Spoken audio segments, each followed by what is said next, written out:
Everybody, listen. Stop thinking that when boxers move up in weight class, they take their punch with them. They don't. Floyd Mayweather was a devastating puncher at 135 and 140. Julio Cesar Chavez was a devastating puncher at 135, 140, just like Pernell Whitaker. You know, when you're at your natural weight, that's when you're your strongest. Usually like a guy about 5'7", 5'8", usually weighs about 135, 140 pounds. But we live in an era where we have mediocre fighters. We have decent fighters and an era of mediocre fighters. So the decent fighters outshine and they get away with murder.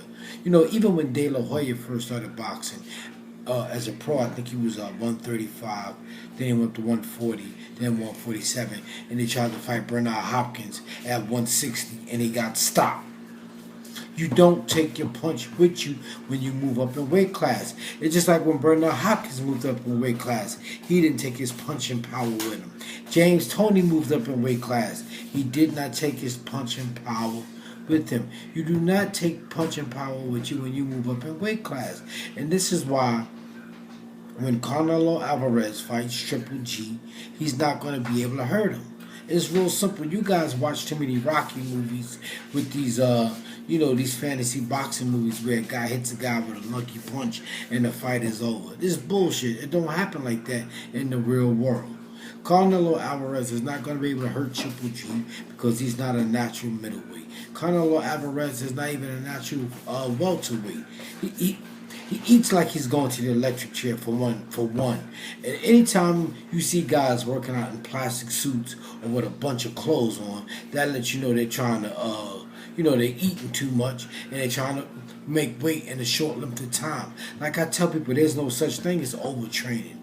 Overtraining is when a fighter tries to cram too much of a workout into a short period of time, and then they talk about they starve themselves. They eat like they're going to the electric chair. That's why they move up in weight class. It's real simple, man. And like I keep telling people, you don't go to boxing camp to get in shape. You should be in shape before you get to the camp. You go to the camp to hone your craft.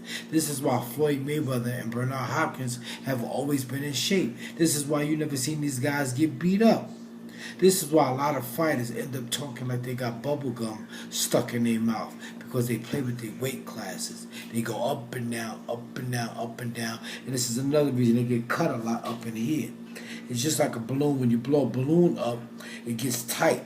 And then when you get hit there, it bleeds easy. It's real simple. That's where you see a guy's bleeding away right away, like Miguel Cotto, because he eats too much. That's why you go on your videos on YouTube.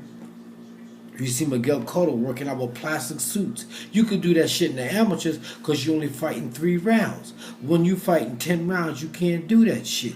And this is why these guys be bleeding a lot up in here. This is why guys bleed from the nose real fast too, because they're not watching their weight. And it tells right away when they start getting punched and hit on. You know what I'm saying? And like I said, Canelo Alvarez is not going to be able to beat Triple G. He's not going to be able to hurt him. And Triple G is going to walk him down. And he might stop him. Who knows? We'll see.